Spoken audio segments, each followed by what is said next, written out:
almost guilt-free cocktail. Cheers. Oh.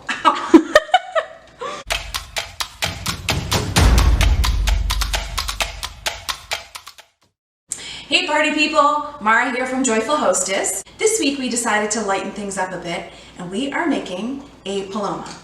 Paloma is a low-calorie cocktail compared to a lot of other cocktails out there. This drink originated in Mexico and Paloma is the Spanish word for dove. So even though the drink originated in Mexico, there's people all over the world that love Palomas, and you know why? Because it's made with amazing ingredients. It's made with tequila, fresh squeezed grapefruit juice, club soda, and a splash of lime. So these flavors combine really nicely to make this really refreshing drink. So let me show you how to make it.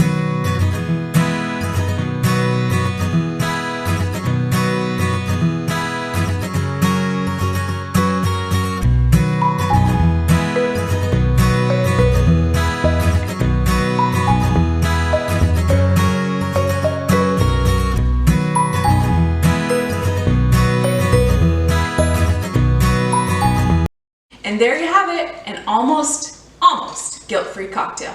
Cheers.